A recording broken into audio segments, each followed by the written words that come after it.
Chaysen, hey, congratulations on your new film, What We Find on the Road. Thank you, Gig. How are you doing? I am doing great. This is such a great movie because we always love these coming of age stories, but I always imagine that any road trip is a coming of age story in its own way. Very true. You learn a lot about yourself when you're stressed out on the road. So, Jason, tell us how did this actually came about to bring you on board to direct this film? Another executive producer, Adam Moyer, brought me onto the project early on, and Bill had this notion. I had done, I think, I've produced 11 movies at the time. Um, and I had not directed. I've directed music videos, I've directed docs, I've directed episodes of stuff, but never a feature. I've only produced. And when it was proposed to me to direct the film, um, there was a bit of, imposter syndrome, uh, where you're like, ah, am I good enough to do this yet? Like, do I have the skill set? And the truth is, I think the film and the idea of the film speaks very much so for that emotion, like what you just said. You learn a lot about yourself when you're on the road, and I think this film was a perfect way for me to introduce myself to the world, being that there's so many hiccups along the way. There's so many roadblocks. There's so many detours that you must take, whether it's a choice that you really want to see happen and then it doesn't because of weather or because of timing. Um, but Bill wrote an amazing script. Finn acted wonderfully and honestly and transparently as our lead in TJ, and I could not be more honored. It is amazing because if being that this is your, feature film directorial debut, and the fact that you decided to not make it easy by doing your first as a road trip film. So how did you want to plan and approach this carefully and not literally driving yourself nuts? Well, I owe a lot of that success and the truth of the film to Bill Haney. Being the producer mind that I always have, I was like, I can film all of this in LA or in and around LA. I can find the locations that fit the mold, and then we can send like a B team to all these different, places and just the car and get our establishing shots. And Bill was like, no. He was like, I want you guys to have fun. I want it to be real. I want it to be honest. And so we did. We set out, we met in Boston, Massachusetts, and Cape Cod, and drove down to Cape Cod.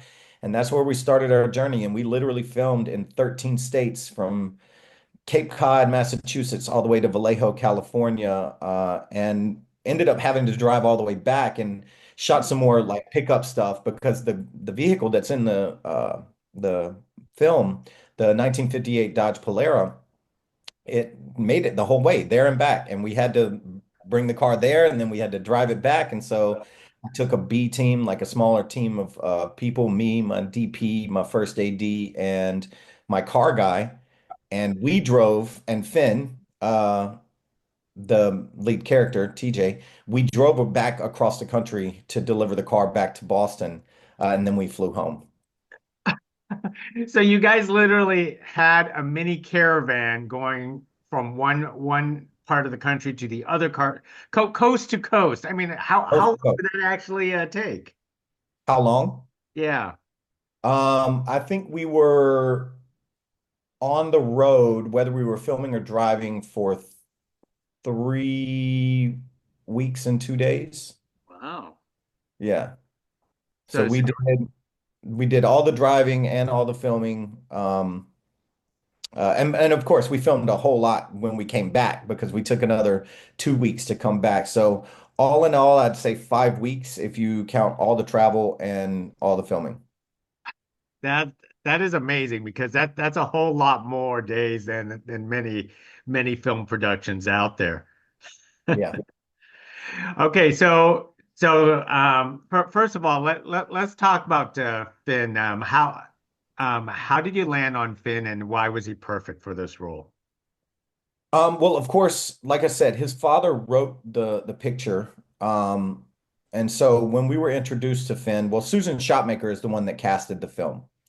Um, and by happenstance, obviously we entertained the idea of Finn just off of connections. But then when he read for the part, and once you get to know Finn, it's very easy. He is so honest on screen, and it's very easy to see. He's honest outside of this, off the camera, and it transposes into his acting world. And so I think I'm really interested to see where his career blossoms and how his career blossoms because how honest he actually is and the characters that he is going to be wanting to play. Um, I think it's going to be a fun ride to watch that unfold for him because he's just it's simple. It's simple to watch him. You feel like you're watching like a young kid, and especially in this movie, you feel like you're watching a young kid make very difficult decisions, but earnestly making those decisions. So, in short, to go back to answering your question, Susan Shotmaker did most of the casting, and then we watched the tapes, and then we did the read-throughs, the table reads, and she cast every single person in the film. And Susan Shotmaker is a phenomenal casting director. And so it's because of her that we had the opportunity to watch all these amazing people read for the film and ended up with the cast that we did. Now, now, of course, the I think one of the biggest challenges from coast to coast type of filming is to get a commitment from an actor, and you got that with Finn. But of course, you had two other actors who have basically made mid journeys through Yeah. that. Was that also a challenge to bring in those actors, across country for yourself? Yes, so both Finn, or excuse me, Jake's character, who's played by William Chris Sumter, and Maeve's character, who's played by Catherine Lahine, they're both from New York. And so when we went down the production schedule and we were like, hey, we're gonna, Chris, you're gonna travel with us halfway through the country and then you're gonna part ways with us in Texas. And Maeve, you're gonna join us in Texas and finish out the rest of the film all the way to California. There were definitely some problems that arose, but none more funny than the fact that in true New York fashion, neither when we started the casting situation, neither Maeve nor Chris had a driver's license. Oh, So yep. So we embarked down this road and we were like, okay, well, I guess we got to get you, trained up and get you behind the wheel and get you your license. And so that was a mad dash 2 months before uh, the filming process because they're adults. But being in New York, like they have a driver's license, but they never really drove before. So to say, hey, now you're actually going to drive a 1958 Dodge Polara across the country, was both exciting and new for them. And by the time we got done, it was just astonishing to see the look on their face, after they like the sense of accomplishment. Like anytime you've ever driven a long road trip, you do feel accomplished once you get to your destination. But more so for these guys because it's like not only are you doing something new, you're seeing something new. None of them have ever traveled that way. So some of the excitement and some of the responses that we see on screen are very genuine, like the Grand Canyon scene. mm. Um, that was the first time that they had been there. And so it's you can see it in the eyebrows, you can see it, in the face really, really well that you're just like, there's something about that type of honesty that's impossible to fake, especially if you've ever been to the Grand Canyon. It's breathtaking um, to see, and even on film or on pictures, it doesn't do it justice. And so I'm glad that they got to see that, witness that, and be a part of the production in that way. most wonderful, and of course, you mentioned a few times about the Polera itself.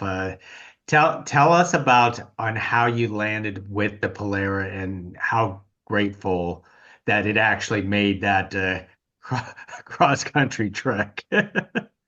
Yeah, so that was Maura, Bill's wife, built that car with her grandfather. And if you notice at the end of the film, there is a homage to Joe McCarthy in loving memory. He passed away shortly after we finished filming. But she built that car with him over the course of a span of many years. And when the car was introduced to us, especially, I love cars.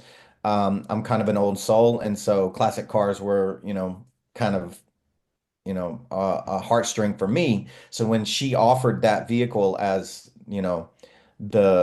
the vehicle for the film, um, well, Bill and her offered that car as the vehicle for the film. I was just like, oh my gosh, like it photographs really well. It's beautiful on screen. It has a lot of character. And if I told you how many times we got stopped by police or people, car enthusiasts along the way, it's more times than I can count. And we spent many, many hours, with people, man, I haven't seen a 1958 Dodge Polara, like, because apparently they didn't make them for very long. And so traveling across the country with a bit of Maura and Bill's heritage or history in that car was very nostalgic. And it also lends a bit of character within the car itself because the car was old. And if you recall Jimmy in the film at the very beginning, the guy that plays Billy's like right-hand man in the garage, Jimmy is actually his real name is Billy Amaral. So the Billy character that's portrayed by the lovely Paul Guilfoyle is pretending to be Jimmy. Oh, And Jimmy's the one that helped keep that car afloat. And he sent his son with us, Evan Amaral, across the country as a traveling mechanic. And it's because of Evan Amaral and Billy Amaral that we were able to get that car, across the country multiple times. wow, that is wonderful. And I mean, truth be told, did the radiator overheat in reality throughout the entire We trek? had Yes. Did it ever blow? No. The car, Evan Amaral and my amazing first AD, Robin Griffin, literally drove when we weren't rolling, they drove in that car and it was unbelievably hot because there's no AC. The top, if you put the top up, you just feel like you're sweltering. And if you put the top down, it was summer. So you're just being pelted by the desert sun. So I owe a lot of thanks to the two of them for helping keep the car, in working order. And they would stop, they'd radio us and be like, hey, car's overheating. We've got to pull over for, 20 or 30 minutes. And so in many cases, we would be waiting for the picture car to get to our next destination so that we could film.